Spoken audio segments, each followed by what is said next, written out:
Bonjour à tous, on va démarrer. Écoutez, bienvenue. Je vous remercie d'être venus si nombreux. Voilà, tous les ans, moi je suis ravie de venir à ProDurable, mais cette année, compte tenu des événements, c'est encore plus chouette de revoir tout le monde.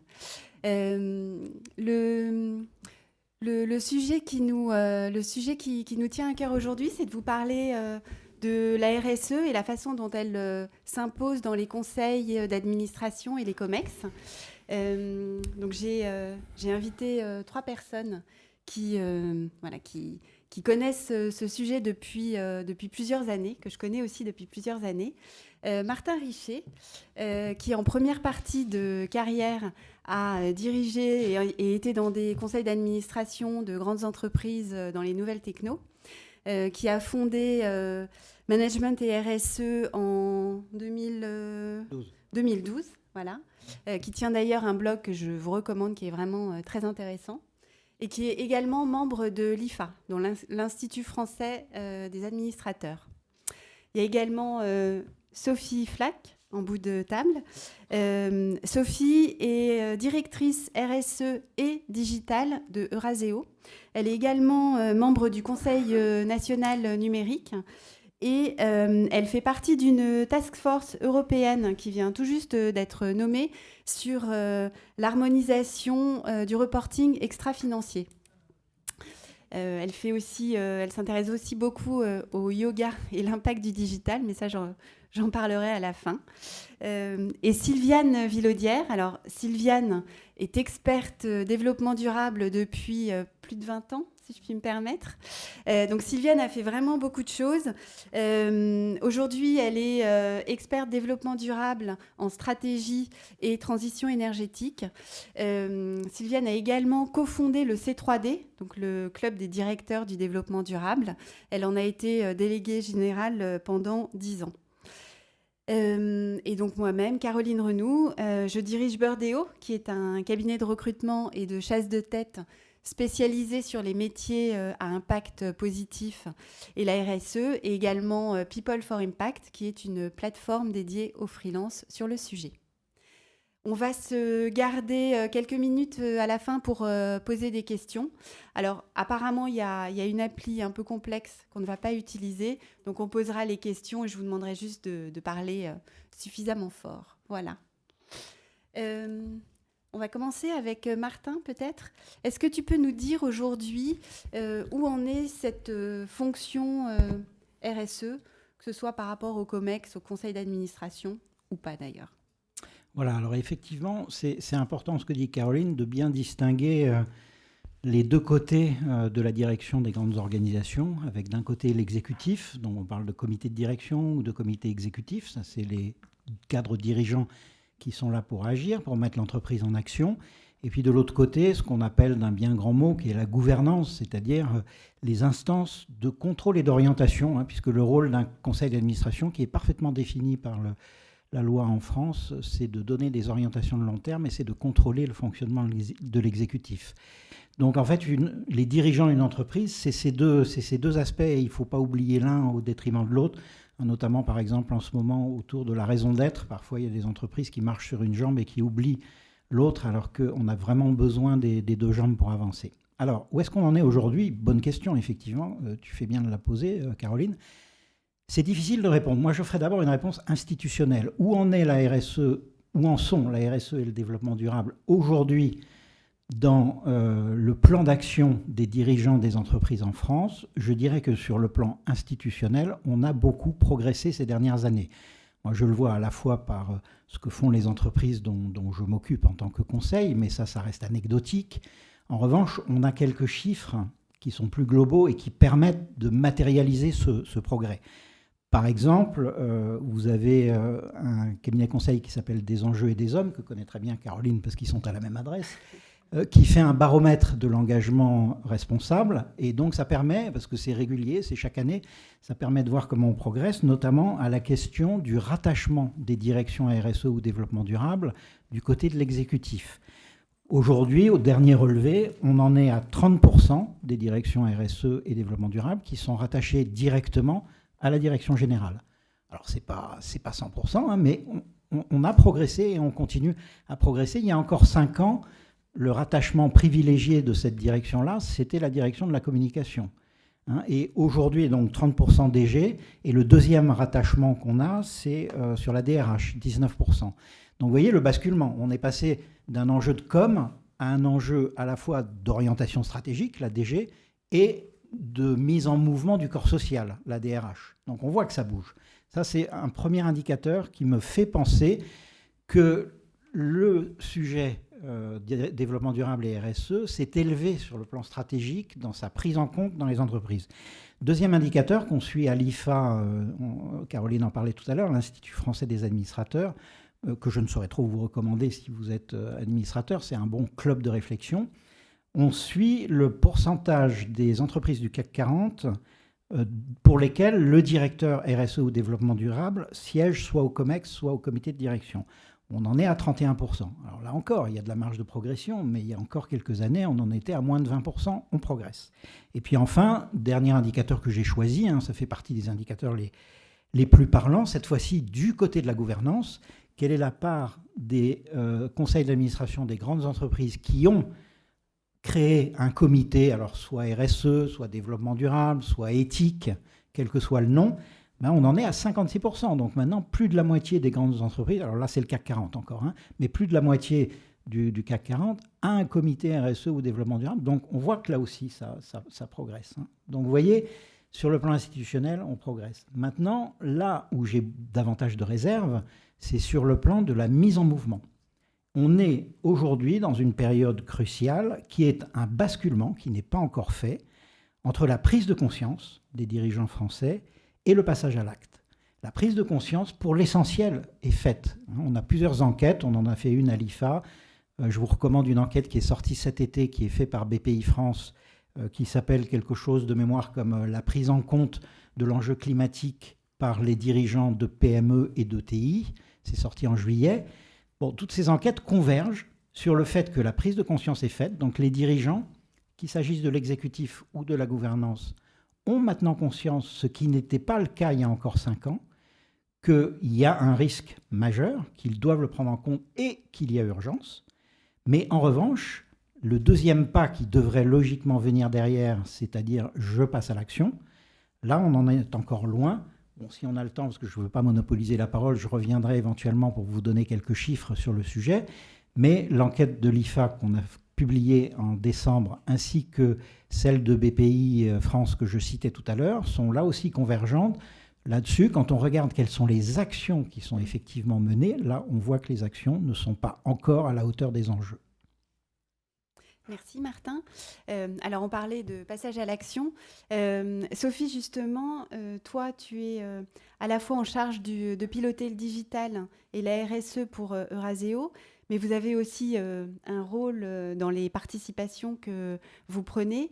Est-ce que tu as vu aussi également une évolution par rapport à ça avec les COMEX et les conseils d'administration ?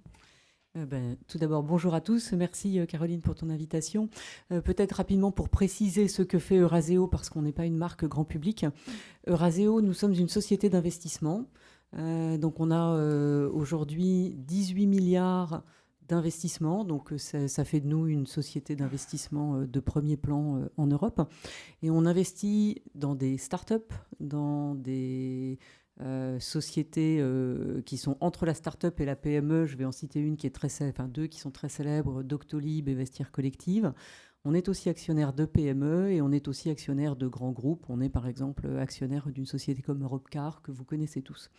Ce qui est particulier dans notre métier, c'est qu'on peut être actionnaire majoritaire. Donc dans ces cas-là, on a une voix assez forte. On peut aussi être actionnaire minoritaire et dans ces cas-là, on est en influence. Pour répondre à ta question, Caroline, et pour abonder aussi dans le sens de ce qu'a dit Martin, en fait, on voit qu'il y a un basculement qui est en train de s'opérer. Et ce basculement est en train de s'opérer parce qu'il y a, et je vais faire le lien avec le digital, il y a de plus en plus de disruption RSE.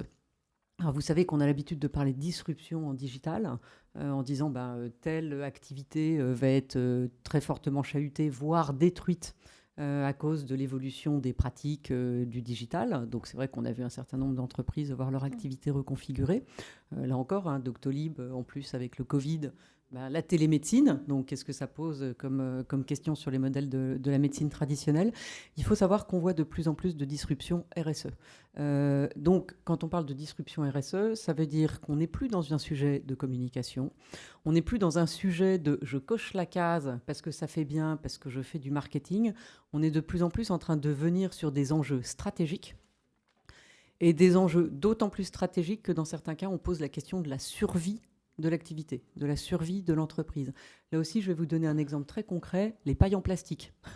Alors, les pailles en plastique, c'est un peu, on va dire, l'arbre qui cache la forêt, mais toutes les entreprises de la chaîne du plastique qui ont refusé de voir monter la tendance anti-plastique qui s'est quand même imposée il y a 2 ans. Alors, ça avait commencé, vous savez, avec les bisphénols. On leur disait attention, faites attention à vos ingrédients. Oui, c'est bon, il a fallu une réglementation. Pouf, ils ont dû sortir du bisphénol. Après, on leur a dit attention quand même, l'usage unique, c'est pas génial. Et on a d'ailleurs une grande instance française que je ne citerai pas qui a essayé de faire décaler la réglementation sur l'interdiction du plastique à usage unique pendant le Covid. Mais de toute façon, les consommateurs n'en veulent plus. Et ça, c'est une très bonne nouvelle, c'est qu'aujourd'hui, il y a une accélération de toutes les tendances RSE parce qu'indépendamment de la réglementation, et en France et en Europe, on aime bien réglementer, les consommateurs sont de plus en plus conscients, de plus en plus éduqués et ils ne veulent plus des produits qui peuvent être nuisibles, considérés nuisibles pour leur santé, pour l'environnement. Donc face à ces disruptions, les entreprises ont bien compris qu'on n'était plus dans un sujet de com, mais qu'on entrait dans un sujet de stratégie, voire qu'on entrait dans un sujet de résilience, de survie. Je vous laisse imaginer en ce moment toutes les discussions dans les entreprises qui sont adossées au transport aérien, tourisme, vous imaginez à quel point c'est compliqué. Donc, il s'avère que quand on travaille dans ces sujets-là, il n'y a pas de grand soir, si vous voulez. On ne découvre pas du jour au lendemain qu'il y a des enjeux stratégiques. Par contre, c'est vrai que le contexte actuel fait que les dirigeants se disent « bon là, il va quand même falloir le passer au-dessus de la pile ». Et du coup, vous avez des entreprises un peu plus en avance. Martin, vous évoquiez un tiers du CAC 40 qui a des boards, donc des comités du conseil de surveillance ou du conseil d'administration qui sont dédiés à la RSE. Donc il faut savoir que typiquement chez Euraseo, on en a un, nous on n'est pas CAC 40, on est SBF 120. Et dans toutes les sociétés où nous sommes actionnaires et où le sujet de la RSE est majeur, on est actionnaire d'une société dans la chimie, on a créé le même type d'organe. Et quand on n'a pas ce genre d'organe, on a par contre imposé la discussion RSE au minimum, je dis bien au minimum une fois par an, dans les conseils de surveillance. Donc ça veut dire qu'on impose l'inscription du sujet RSE à l'ordre du jour des discussions stratégiques du board. Et ce qui est très intéressant, et je finirai par là pour vous donner l'accélération, c'est que moi j'ai rejoint Euraseo il y a 6 ans maintenant. Et c'est vrai que on s'appliquait à nous-mêmes ce qu'on disait, donc on avait notre comité RSE du board, et puis moi je venais présenter à notre conseil de surveillance peut-être une fois par an, très succinctement, les conclusions de nos travaux. Sur les derniers 24 mois, j'ai dû passer 4 fois en board sur des sessions qui duraient plus d'1 heure, 1 heure et demie. Parce qu'on est au cœur du réacteur, on est maintenant au cœur de la stratégie. Et je le vois dans les sociétés dont on est actionnaire. Avant, ils nous voyaient arriver en disant « zut, voilà la RSE, ils vont encore nous coller plein d'obligations ». Et aujourd'hui, en fait, ils nous disent « est-ce que vous pouvez nous aider ? On a besoin d'éclairage stratégique ». Et point complémentaire, il faut voir, en fait, la RSE s'inscrit de plus en plus dans les rémunérations des dirigeants. Rémunération variable, souvent. Et là aussi, c'est un indicateur du fait que ça devient vraiment sérieux. Donc, c'est le bon moment. Merci. Sylviane, alors je m'en excuse, dans ma présentation, j'ai omis de présenter que Sylviane a dirigé le cabinet Alliantis pendant une dizaine d'années, qui a beaucoup œuvré pour imposer la RSE. Donc justement, ma question, c'est par rapport à la soft law et à la hard law, est-ce que ça pousse à imposer vraiment la RSE ? Voilà, oui, effectivement, puisque le titre de ta conférence, et merci pour cette invitation, Caroline, c'était de savoir comment la RSE s'impose dans les conseils d'administration et les COMEX. Et ce terme de s'impose interpelle un peu tout de même, puisque moi j'ai envie de le traiter en vous disant que oui, il y a eu, de part peut-être les pratiques et les évolutions, d'une part réglementaires, la réglementation, la législation a été probablement un des leviers qui a permis ou qui est en train de permettre de s'imposer, et aussi parfois peut-être tout simplement parce que c'est la réglementation et c'est la loi. Donc il y a de ce fait eu des apports importants encore récemment, avec notamment, donc vous le savez, le rapport Notat-Sénart qui avait lui-même instruit ces questions, avait présenté ô combien ces instances de gouvernance et ces instances de décision ou d'exécution que sont les COMEX peuvent être des lieux extrêmement importants, nécessaires, indispensables pour le traitement des enjeux de RSE. Et à l'issue de ce rapport Sénart-Nota, il y a eu, vous le savez, toutes les évolutions parlementaires et enfin la loi Pacte qui a été adoptée. Et donc cette loi qui traite au cœur de ce sujet des enjeux environnementaux RSE pour les instaurer au sein des grandes instances de dirigeants. Et notamment, on a pu voir que, par exemple, vous savez que dans les conseils d'administration, il y a maintenant l'obligation qu'il y ait des salariés de façon à ce que ça renforce ce que l'on va appeler le dialogue parties prenantes, notamment au cœur de ces instances de gouvernance. C'est une des façons qui aujourd'hui s'accélère pour le traitement de la RSE. C'est un point extrêmement important. Et en l'occurrence, ça irrigue également les décisions du COMEX par ce que j'appelle aussi les comités parties prenantes, les comités de dialogue parties prenantes, qui sont une des façons pour instruire, éclairer et apporter de l'impulsion auprès des COMEX. C'est aussi une des façons de faire cette imposition. Alors là, je parlais des questions réglementaires, des questions législatives qui ont, en France, en tous les cas, eu un rôle assez important pour aider peut-être non seulement la prise de conscience dont Martin et Sophie parlaient à l'instant. Bien sûr, cette bascule, elle est aussi liée à la soft law, c'est-à-dire à des enjeux volontaires, à des envies, à des prises de conscience, à des mouvements qui peuvent être aussi liés à des questions de nouveaux marchés, de pratiques pour aller chercher des nouveaux marchés. Donc la soft law, évidemment, existe, mais la hard law est un levier, un élément qui permet à la RSE de s'imposer.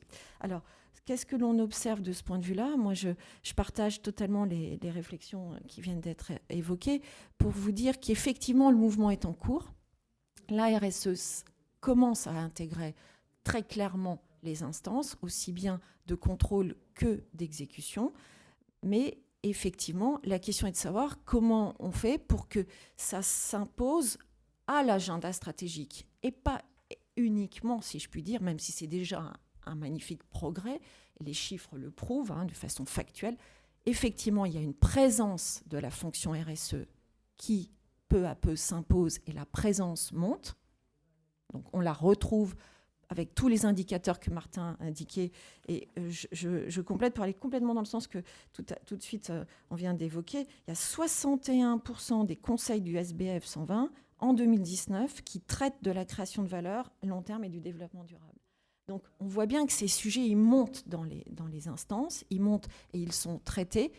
La question aujourd'hui que l'on peut se poser, c'est est-ce qu'ils s'imposent à l'agenda stratégique ? Est-ce qu'ils s'imposent pour le passage à l'acte à l'échelle souhaitée ? La question n'est pas de savoir s'ils s'imposent par des éco-gestes, je dirais, de RSE, de gouvernance, mais est-ce qu'ils s'imposent au cœur des agendas stratégiques comme étant un des axes piliers de l'orientation stratégique des entreprises ? Et là, probablement, effectivement, il y a encore pas mal de chemin à faire. Il y a bien sûr des enjeux majeurs, mais la RSE étant par nature transversale, elle est aujourd'hui, on le voit bien avec la crise Covid, ô combien elle peut être une solution, une des réponses qui permet d'apporter beaucoup de réponses par sa dynamique, je dirais, écosystémique. La RSE est en soi une réflexion et une mode d'action systémique.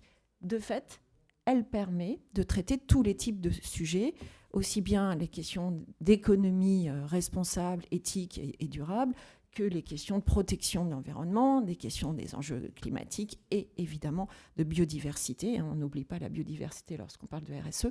Et bien sûr les questions sociales et d'implantation sociétale au cœur des territoires. De fait, par cette approche systémique, elle apporte des solutions par sa vision systémique, avec le dialogue parties prenantes qui se renforce, au cœur, elle pourrait l'apporter encore davantage au cœur des organes de contrôle et d'orientation que sont les CA et des organes de décision que sont les COMEX. Alors, comment on pourrait faire ça ? C'est peut-être là-dessus que je conclus. Comment on peut faire pour accélérer ? Parce que maintenant qu'on fait ce constat, oui, il faut, et c'est sûrement la solution, et comment on l'accélère. J'ai évoqué le fait de renforcer les dialogues parties prenantes au sein et au cœur de toutes ces instances. Ça, c'est une évolution qui est en cours, et on observe qu'il y a de plus en plus de comités parties prenantes à toutes les échelles de l'organisation des entreprises. Donc ça, c'est une pratique qu'il faut absolument généraliser, qui permet de construire et de fortifier ces matrices de matérialité. Vous connaissez sans doute déjà toutes ces notions-là. Mais en l'occurrence, il y a aussi probablement un effort, je dirais, énorme à porter sur les enjeux de formation. Parce que moi, mon sentiment, ma conviction, c'est que nous ne sommes plus au temps de la prise de conscience. Nous ne sommes plus au temps de l'éveil. Nous sommes au temps de la robustesse des questions de RSE. Nous sommes au temps de la prise de connaissance, de décryptage sur la base de connaissances scientifiques, sur la base des expériences, sur la base des solutions qui existent déjà et des bonnes pratiques qui existent déjà. On n'est pas, comme il y a 10 ans, à ProDurable. Ce que je vous dis aujourd'hui, je ne pouvais pas imaginer de le dire il y a 10 ans. À 10 ans, il fallait faire l'éveil. Maintenant, on est dans le temps de la connaissance, de l'exploitation à échelle souhaitée, de tout ce qu'il faut déployer. Et donc, il faut s'appuyer sur cette formidable intelligence collective qui existe. Formation, sensibilisation, déploiement des formations au cœur des conseils d'administration et auprès de tous les types d'administrateurs. Moi, j'entendais vendredi, j'étais au forum Cercle de Giverny, je ne sais pas si vous avez entendu parler, c'était une magnifique réunion. Les propositions du forum de Giverny, pour certains, ont un peu toussé. On disait il faudrait que les directeurs RSE interviennent devant les COMEX une fois par an. Oui, très bien. Peut-être peut-on faire plus. Formation, sensibilisation à tous les échelons des dirigeants et aussi bien sûr de l'ensemble des collaborateurs des organisations et des entreprises, mais en premier lieu, ne pas oublier les dirigeants qui, parce qu'ils ont l'éveil, parce qu'ils ont le vernis, croient qu'ils savent tout sur les sujets de RSE. Non. Il y a des prises de connaissances, de l'expérience et avoir aujourd'hui un plan qui se déploie dans toutes les structures pour aller bien plus loin. Merci. Alors, il y a eu des mots quand même très forts de Sophie qui a parlé de basculement, de disruption, de shift. Et c'est vrai qu'après, quand on entend Sylviane, on se dit, mais il y a encore des trucs à faire. Alors, peut-être, Martin, si tu peux nous donner quelques pistes sur le passage à l'action. Et après, Sophie, si tu veux rebondir, parce qu'on a l'impression qu'il y a deux mondes, des fois. Voilà. Alors effectivement, le basculement de la prise de conscience qui est faite pour l'essentiel vers le passage à l'action. D'abord, il faut bien prendre la mesure de l'écart béant entre ce qui est fait aujourd'hui versus ce qui devrait être fait pour être à la hauteur.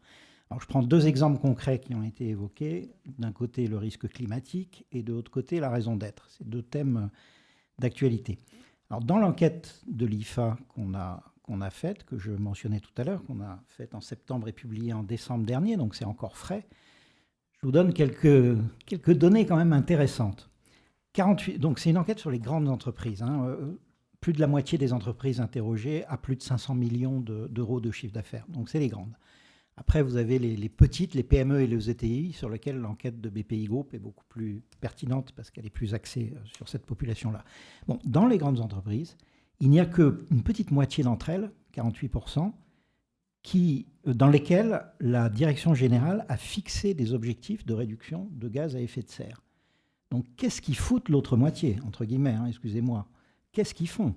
Et c'est des grandes entreprises, donc ça laisse augurer de ce qui peut se passer dans les petites entreprises. Deuxième chiffre très parlant, combien de conseils d'administration dans cette population de grandes entreprises a eu le réflexe lors d'une réunion du conseil, de faire intervenir un expert extérieur qui donne un peu la mesure des enjeux et qui entretient le débat? Réponse, une petite quinzaine de %. Donc là encore, que font les autres? Et puis enfin, dernier chiffre de cette enquête de l'IFA, qui est vraiment redoutable. Quelle est la proportion des grandes entreprises qui ont fixé des objectifs vis-à-vis du climat pour déterminer une partie de la rémunération variable des dirigeants? Ça, c'est quand même une façon d'agir à peu près certaine. 12%. Bon, donc on voit bien, cet écart est béant entre... Ils sont tous chez Euraseo. Oui, on a pris conscience. Oui, on sait que c'est urgent. Et non, on n'agit pas beaucoup. Ou on ne fait pas encore grand-chose. Un seul chiffre de l'équipe de l'étude de BPI France, qui, elle, est plus centrée sur la population d'ETI, donc les entreprises de taille intermédiaire et PME, il n'y a que 16% qui ont mesuré leur empreinte carbone. 16%. Alors que c'est la base, c'est le point de départ d'une politique de réduction carbone. Bon. Donc voilà, là je fais un petit peu un sort à la problématique risque climatique. Raison d'être. Raison d'être, sujet hyper à la mode. Moi, j'ai fait partie de ceux qui ont beaucoup mouillé la chemise au moment du débat parlementaire. Donc, je sais bien quelles sont les attentes que plaçaient à la fois l'État et les groupes parlementaires majoritaires à l'époque en termes d'attente de modification du comportement des entreprises. Mais franchement, on n'y est pas. Là aussi, si on prend le CAC 40, le comptage de l'IFA, c'est que la moitié des entreprises du CAC 40 ont publié une raison d'être. Donc, c'est plutôt pas mal. Mais après, il faut regarder le contenu de ces raisons d'être. On a quand même la très vaste majorité des raisons d'être qui ont été publiées, qui sont des déclarations de principe, ce que j'appelle moi des incantations, qui ne portent pas beaucoup à conséquence. Mais très peu d'entreprises ont fait ce qu'ont fait des entreprises sérieuses comme Veolia, par exemple, qui a fait véritablement la démarche de dire voilà notre raison d'être, mais surtout, voilà ce qu'elle veut dire pour chacune de nos parties prenantes. Ressourcer le monde, bon ok, mais voilà ce que ça veut dire pour nos salariés, voilà ce que ça veut dire pour nos investisseurs, voilà ce que ça veut dire pour nos clients collectivités locales. Et puis surtout qui a construit une batterie très sérieuse et très musclée d'une trentaine d'indicateurs qui leur permettent de suivre l'évolution de la mise en œuvre de leur raison d'être. Donc là, ça devient du travail sérieux. Mais très très peu d'entreprises ont fait cet exercice. Veolia est une très bonne exception, il y en a quelques-unes, mais je ne peux pas trop les citer parce que sinon, celles qui ne le seront pas, je m'en ferai des ennemis irréductibles. Voilà. Par ailleurs, un autre chiffre de l'IFA qui est passionnant sur la raison d'être, on a fait le comptage des entreprises qui ont non seulement ont fait une raison d'être, mais l'ont inscrit dans leur statut, ce qui est quand même le minimum, quoi. C'est le minimum des 5 conditions qui vous permettent de cheminer vers la société à mission, dans la loi Pacte. Bon, et on pensait cette année, avec la crise sanitaire, tout ce que ça a soulevé comme question sur la contribution sociale, sur l'utilité sociale des entreprises, on était nombreux à penser qu'il allait y avoir une avalanche d'entreprises qui s'engagent vraiment et qui disent non seulement je fais ma raison d'être, mais allez, je me prends au sérieux, donc je le mets dans mes statuts. Sur le SBF 120, donc 120 grandes entreprises françaises, il n'y en a que 6. Il n'y en a que 6 qui ont fait cette démarche. Donc on voit bien que la raison d'être, encore aujourd'hui, malgré encore une fois, quelques brillantes exceptions, et heureusement qu'elles sont là pour donner envie d'avancer, malgré ces exceptions, la raison d'être, pour l'essentiel aujourd'hui, c'est un exercice de com. Il faut savoir se le dire, il ne faut pas être complaisant là-dessus. Donc ce gouffre, c'est pour ça que je dis que c'est un gouffre, ce basculement, c'est qu'il y a vraiment beaucoup de choses à faire pour combler. Et pour finir, donc pour aller sur le terrain que Sylviane a commencé à déchiffrer, qu'est-ce qu'il faut faire ? À mon avis, il faut pas, l'eau tiède ne servira à rien. Il faut des mesures radicales. On sera obligé d'être disruptif. Le risque climatique, il est là. On s'aperçoit aujourd'hui que tous les rapports du GIEC étaient optimistes. Et que le plus pessimiste des 5 scénarios du GIEC, si on continue sur le rythme actuel, on ne sera même pas au plus pessimiste des scénarios. Donc c'est du sérieux, ça veut dire qu'on sait calculer à peu près quelle sera la part des terres qui seront immergées, donc le nombre de réfugiés climatiques que ça va générer, etc. Tout ça, on commence à savoir le matérialiser. Donc moi je dis, il faudra 2 choses, et on n'y coupera pas. La première chose, c'est un renouvellement fondamental des membres des conseils d'administration, qui aujourd'hui sont... Alors on est très fiers d'avoir plein d'administrateurs indépendants. Moi je sais ce que c'est, les administrateurs indépendants, j'ai bossé dans suffisamment de conseil d'administration. Les administrateurs indépendants, ce sont des gens très respectables, parfaitement respectables, mais qui ont comme langage commun, ils sont souvent anglo-saxons, de plus en plus asiatiques, leur langage commun, c'est l'EBITDA. C'est le langage financier.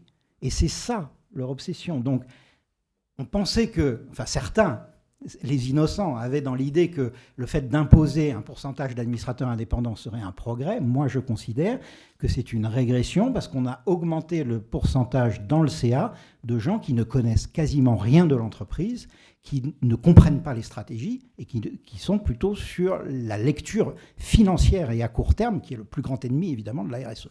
Donc, on n'y coupera pas. Il faudra renouveler, comme on l'a fait pour le digital. Ces dernières années, il y a eu effectivement, je ne sais pas si Sophie le confirmerait, mais moi j'ai vu dans beaucoup de CA des personnes qui portent le sujet digital entrer dans les CA et ça a eu un effet bénéfique considérable. Mais ça, on ne l'a pas fait pour la RSE, le développement durable. Ça reste très, très exceptionnel. Je vous renvoie à un rapport extrêmement intéressant qui est fait par, pardonne-moi Caroline, Heidrick & Struggle. Donc beaucoup plus gros, un cabinet de recrutement, enfin de chasse de tête, beaucoup plus gros que Burdeo, mais beaucoup moins pertinent évidemment. Heidrick & Struggle, ils recrutent une bonne part des administrateurs, donc ils savent de quoi ils parlent. Ils font un rapport périodique, je crois que c'est tous les 3 ans, qui s'appelle Board Monitor Europe, centré sur l'Europe. Et je vous cite une phrase de leur dernier rapport. « La prise en compte du changement climatique reste très absente dans les recrutements d'administrateurs. » Très absente, hein. C'est pas que c'est perfectible, qu'il faudra en faire plus, non, très absente, c'est clair. Donc ça, c'est la première chose, il faudra en passer par là. Tant que les conseils d'administration ne retrouveront pas leur vraie vocation, parce que le conseil d'administration, il fait 2 choses. Le long terme, c'est lui qui est garant du long terme, et l'analyse des risques. Et aujourd'hui, clairement, vis-à-vis des enjeux du développement durable, les conseils d'administration ne le font pas, sauf exception. Et la deuxième chose qu'il faudra faire, et il faudra en passer par là, c'est des politiques publiques. C'est qu'on fasse des lois. Parce que moi, je suis un grand partisan de la soft law, je suis un grand partisan des incitations, parce que je vois bien que les entreprises agissent beaucoup mieux quand elles ont choisi de le faire que quand on leur impose. Mais sur ce sujet-là, sur le sujet du risque climatique, on n'aura pas le choix parce qu'aujourd'hui, les entreprises sont convaincues, mais elles attendent que leurs concurrents et leurs voisins agissent d'abord. C'est le dilemme du prisonnier que les économistes connaissent très bien. On parle aussi du syndrome du passager clandestin. Et ça, c'est ça qui empêche aujourd'hui d'avancer. Et donc les dirigeants eux-mêmes, c'est ça qui m'a beaucoup surpris. Vous avez peut-être entendu quelqu'un comme Philippe Varin s'exprimer récemment. Hein. Philippe Varin, ancien dirigeant de Peugeot, qui est très influent au sein du MEDEF et surtout de la FEP, qui appelle lui-même à l'intervention de l'État. Donc c'est très paradoxal de voir les dirigeants de grandes entreprises, plutôt très libéraux, plutôt demandant à l'État de rester, d'intervenir le minimum. Sur le sujet du risque climatique, ils sont demandeurs d'intervention publique, on n'y coupera pas. Merci, même si ce n'est pas très positif tout ça. Sophie, est-ce que tu veux rebondir ? Bien sûr. Mais écoutez, effectivement, d'abord, on aborde beaucoup de dimensions du problème. Et c'est vrai que c'est complexe. Alors, si vous êtes dans la salle, il faut savoir que, et je pense que mes confrères ne me démentiront pas, si vous êtes dans la salle et que vous voulez bosser en RSE, vous avez besoin d'être résilient, persistant et courageux. D'accord ? Donc, pourquoi ? Parce qu'en fait, les choses se font sur un temps long. Certainement pas à la vitesse, et je souscris tout à fait à ce que dit Martin, certainement pas à la vitesse souhaitée. Même si ça bouge, même si ça accélère, ça ne se fait pas à la vitesse souhaitée. On a plein de raisons qui expliquent cela. On a notamment une raison qui est qu'aujourd'hui, on a quand même plutôt une majorité de ce qu'on appelle des dirigeants professionnels. C'est-à-dire que ce ne sont pas des fondateurs d'entreprises qui vont transmettre cette entreprise. C'est très intéressant de voir la différence de comportement entre les groupes familiaux et les managers professionnels. Les managers professionnels, ils ont un horizon de temps qui est borné. Donc, ils vont être en poste 5 ans, 10 ans, si ça se passe bien. Généralement, ils ont quand même un âge dont je me rapproche dangereusement, mais qui fait qu'on se sent un peu moins concerné par les problèmes de disruption climatique. Donc, ils sont quand même plus les yeux rivés sur la performance économique que sur la longévité de l'entreprise, puisque l'idée, c'est qu'ils sortent la performance pour laquelle ils ont été recrutés, qui transmettent l'entreprise dans de bonnes conditions, mais bon. Et en fait, on se retrouve un peu dans le même paradigme, mais en pire que celui auquel on fait face en matière de digital. C'est que quand vous travaillez en digital, en fait, vous devez investir pour des revenus futurs qui vont se matérialiser dans 3, 5, 7 ans, mais vous devez investir beaucoup. Et en même temps, vous devez continuer à protéger votre chiffre d'affaires existant. Donc, c'est toujours un peu compliqué parce que vous vous dites, zut, je vais arrêter de soutenir mes boutiques. Il faut que je mette tous mes sous sur le e-commerce. Mais pour le moment, le e-commerce, c'est 10% de mes revenus et mes boutiques, c'est 90%. Donc, comment ça va se passer? Quel est le bon rythme? Quand je dis c'est pire en RSE, je vais partager avec vous une discussion qu'on a eue avec la direction d'Euraseo. Je leur ai présenté notre trajectoire SBT, Science Based Target, pour les intimes. Donc nous, on fait le choix d'aller sur une trajectoire SBT. On est les premiers dans notre profession. Et donc, j'ai dû expliquer le concept de pas de croissance. Et donc, je vous laisse imaginer la réaction. Alors, ils sont tous très, très smart et ils calculent tous très, très vite chez Euraseo. Et donc, je leur dis, donc, la trajectoire SBT, aujourd'hui, on fait tant de tonnes de carbone. Dans 10 ans, on va continuer à faire tant de tonnes de carbone. Et dans 20 ans, en fait, même, on aura baissé de 70%. Ils me disent, oui, mais nous, d'ici là, on aura quadruplé de taille. Oui, et on aura baissé de 70% nos émissions carbone. Et là, il y a un gros silence dans la salle. Et ils me disent, mais c'est pas possible. Je dis, en fait, c'est pour ça qu'il faut s'en occuper tôt, parce que ça va être compliqué. Mais la réalité du monde de demain, c'est qu'on doit croître. En fait, on doit découpler la croissance économique de l'impact écologique. On doit être capable de conjuguer, si je veux simplifier, croissance économique et décroissance écologique. Et ça, franchement, c'est très compliqué. Donc, dans une société financière, nous, si vous voulez, on a un peu d'avion, donc à la faveur du Covid, on met ça en visio. C'est presque facile dans notre activité. Mais quand vous avez des assets physiques, quand vous avez une usine, quand vous avez des centres de production, quand vous avez une logistique, ça devient assez rock'n'roll. Alors après, il faut savoir que c'est faisable. Nous, la société de chimie dont on est actionnaire, on est en train de les sortir du charbon. Alors ça peut sembler une hérésie, mais dans la chimie, c'est quand même record du monde. Et il est probable que demain, nous serons l'actionnaire d'un des plus bels assets de chimie décarbonés d'Europe.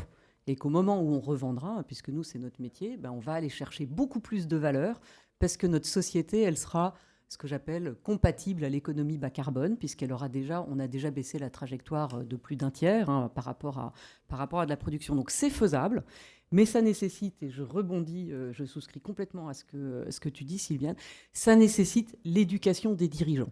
Alors nous, en l'occurrence, moi, ce qui m'a aidé, c'est que si vous voulez, quand on a fait l'investissement dans cette société de chimie, la tonne de carbone, elle coûtait 8 €. 3 ans plus tard, ils sont assujettis au quota carbone. Ça coûte 24. Donc, je vous laisse imaginer l'impact sur les EBITDA. Donc, je n'ai pas eu besoin de chanter beaucoup la chanson sur performance et machin. Là, tout le monde s'est aligné de façon assez rapide. Néanmoins, ça reste compliqué. Les solutions techniques, on ne les a pas toujours. Donc c'est pour ça que moi, je considère qu'on a encore 10-15 ans pour se rendre compatible économie bas carbone, et ça va nécessiter beaucoup de travail, essai, erreur pour y arriver, donc il vaut mieux pas démarrer trop tard. Alors la bonne nouvelle, c'est que la finance a compris ce qui se passait, donc du coup les actionnaires demandent des comptes. Maintenant, la RSE est vraiment complètement intégrée dans les cadres d'analyse des institutions financières, donc pour toutes les sociétés qui ont besoin de bailleurs de fonds, du coup la RSE n'est plus accessoire, donc ça va fortement accélérer le mouvement. Je pense aussi que les consommateurs, les clients, les salariés, vous avez tous vu le mouvement des diplômés des grandes écoles qui disent on ne veut pas aller bosser dans une boîte qui ne s'occupe pas du sujet, vont faire que ça va se matérialiser de plus en plus vite. Après, effectivement, malheureusement, je pense que sans réglementation, on n'aura pas la bonne vitesse. Donc c'est pour ça que moi aussi j'appelle de mes voeux des réglementations contraignantes. Et enfin, et j'en terminerai par là, si vous voulez, alors ça peut sembler étonnant de le dire comme ça, mais je pense qu'on a une chance énorme, c'est d'avoir cette crise Covid. Pourquoi ? Parce qu'en fait la crise Covid, c'est une répétition générale à l'échelle de l'humanité de ce qui va se passer quand le dérèglement climatique sera là où il va être. Et effectivement, les trajectoires du GIEC étaient plutôt optimistes. Donc cette chance nous est donnée. Donc, est-ce qu'on en fait une sortie par le haut et on se prépare, en vrai? Et je sais qu'on est tous en train de réfléchir, et si on est à pro-durable, et si le cabinet de Caroline prospère comme il prospère, c'est parce qu'il y a du talent, bien sûr, mais il y a aussi une demande qui s'accélère. Donc, est-ce qu'on prend nos responsabilités et on change à un niveau individuel et on change à un niveau collectif? Donc, moi, je pense qu'on a une opportunité, il faut la saisir. Donc, après, résilience, persistance et courage. Merci Sophie. On va prendre une ou deux questions. Alors si il y a des gens qui ont des questions. Levez le doigt. On ne peut pas faire passer de micro. Oui, monsieur en face. Levez-vous peut-être et essayez de parler.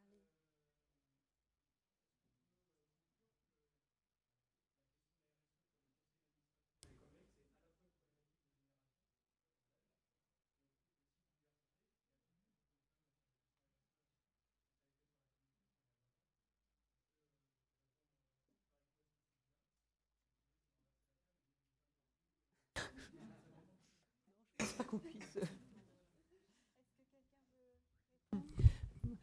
Oui, moi je veux bien répondre parce que vous touchez un sujet qui m'est cher. J'ai été présidente d'association de femmes, j'ai poussé le sujet de la diversité et de la mixité dans les entreprises et dans toutes les organisations. C'est dans les choses que je n'ai pas présentées sur Sylviane, c'est que Sylviane est très engagée sur le sujet. Est tellement c'est ça. éblouissant que... Voilà. En l'occurrence, bien entendu, ce que l'on peut dire, c'est que plus on met de mixité, plus on met de parité, plus comme dans la vie normale, dans la vie tout court, plus on va améliorer l'efficacité, y compris de la RSE. Mais ça, c'est juste pas, je crois, quelque chose qu'il faut dédier à la RSE. C'est absolument sur tous les sujets. Plus on a de mixité, plus on aura de performance. Et ça, tous les rapports pourront vous le confirmer dans tous les domaines. En l'occurrence, donc évidemment, et là je rejoins Martin, si on a un renouvellement des conseils d'administration qui peut, par effet, soit de la réglementation, et ça serait, je pense, la seule façon de le faire vite, parce que s'il n'y a pas de réglementation, le renouvellement des conseils d'administration sera lent, et il ne faut pas rêver. Donc, comme il sera lent, parce que vous savez à quel point ça fait partie des sujets où il y a l'entre-gens, la relation, la connaissance joue. Donc c'est lent, un renouvellement de conseil d'administration, sauf réglementation qui arriverait. Mais si on joue plus de mixité, ce qui est déjà tout de même un peu l'évolution. Je vous engage à regarder un rapport que moi je trouve très intéressant. Vous trouverez tous les indicateurs chiffrés de tout ce qu'on vient de se dire, qui est le panorama de la gouvernance qui a été édité encore récemment, et qui est l'édition 2019 là, de EY et Labrador. Vous connaissez sans doute ce panorama qui cite et qui regarde tous ces indicateurs qu'on vient d'évoquer, le nombre de femmes dans les conseils d'administration par rapport dans les COMEX, vous y trouverez le fait que ça augmente. Mais bizarrement, on observe aussi, et ce rapport le dit clairement, que les comités stratégiques, c'est-à-dire que dès qu'on est à des niveaux de gouvernance vraiment high level, là, le nombre de femmes est un peu moins important. Alors que dans les comités RSE ou les comités éthiques, on trouve un nombre de femmes beaucoup plus important. Donc vous voyez, les choses progressent, y compris avec l'impact des femmes qui aident à faire progresser la RSE, mais je crois qu'il ne faut pas réserver ce sujet-là spécialement. Il faut aussi plus de jeunes dans les renouvellements, il faut aussi plus d'intergénération, et ce n'est pas parce qu'on est plus âgé que pour autant on serait moins engagé. La question des seniors, elle est à traiter. Et la question des seniors, elle est à traiter aussi dans les réflexions stratégiques que l'on a en RSE, bien entendu. L'impact climatique, l'impact sanitaire qui vient, là, on le voit, d'un Covid. Évidemment que la question des seniors, c'est au cœur de nos sociétés. Nous, notamment nos sociétés vieillissantes occidentales. C'est peut-être moins, évidemment, pertinent absolument dans des sociétés où il n'y aurait que des jeunes. Mais dans nos sociétés vieillissantes, avoir dans nos COMEX ou avoir dans nos conseils d'administration ce regard-là aussi, c'est très pertinent. Alors bien sûr, vive les jeunes du réveil pour un manifeste pour un réveil écologique. Je vous engage à regarder ce qu'ils font. C'est juste extraordinaire. Moi, j'ai mon fils qui est le plus militant de tous les militants. Il est hors de question qu'il rentre dans n'importe où. Et un jour, s'il rentre dans un COMEX, je peux vous garantir qu'il regardera ce qu'il fera parce qu'il refuse les entreprises qui ne s'engagent pas. Merci. Je profite de cette ode aux femmes pour protester véhémentement sur le fait que la parité n'est pas respectée à cette table ronde. Je sais, ouais. Mais j'aime bien être en minorité. C'est stimulant. Je vous remercie vraiment tous les trois. Moi, j'ai vraiment appris beaucoup de choses. Et en plus, je trouve que c'est extrêmement inspirant ce que vous nous avez dit et ça donne envie d'agir. Je terminerai j'aimerais vraiment vous recommander deux choses. Donc le blog de Martin qui s'appelle Management et RSE, c'est ça ? Parfaitement. Qui s'appelle Management et RSE, qui va vraiment dans le détail des sujets, qui sont à chaque fois des nouveaux sujets, qui est juste passionnant. Et deuxième lecture, donc Sophie, ce qui est vraiment hyper intéressant dans ce qu'elle nous a raconté, entre autres, c'est sa vision digitale et RSE, développement durable. Elle est aussi très impliquée dans le yoga et elle a publié un livre qui s'appelle Restez zen, vos enfants sont connectés, que j'ai lu, relu et que j'essaye d'appliquer avec les miens. Ce que je trouve vraiment intéressant, c'est de dire les écrans sont là. Ça peut être très positif et comment on fait pour tirer bénéfice de ça. Voilà. Merci Caroline. Je suis désolée pour les gens qui avaient des questions. On n'a plus le temps. Peut-être on peut te les envoyer. Je crois qu'on peut les écrire. Voilà. Héloïse me dit oui. Donc il doit y avoir une application et puis on verra comment on peut au mieux y répondre. Merci.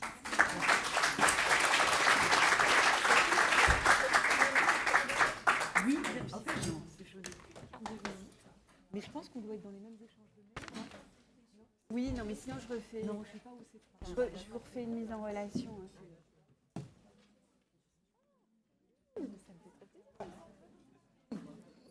On se voit jeudi de toute façon. Tout va bien à bord? C'est un bel été. Je suis désolée. Il faut sortir. Ah oui, bien sûr. Vous pouvez échanger, bien sûr. Mais... Donc on se remasque pour la sortie. Merci Caroline, tu as mené ça d'une main de maître. On va dehors en même temps parce que comme les À bientôt. Écoute, J'ai la meuleuse pas dans les yeux, là. Voilà. Merci. Voilà, ça va. Je vous vois.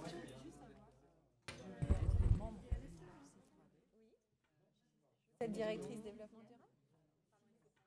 On va sortir et puis on va se parler dehors. comme il y a une conférence. Juste dans le couloir.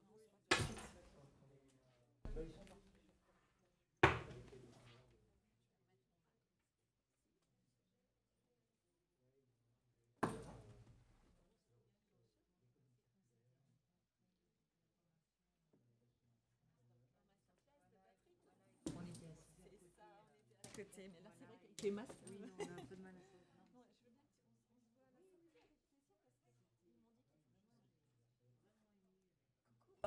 Loïc, c'est tous les jours.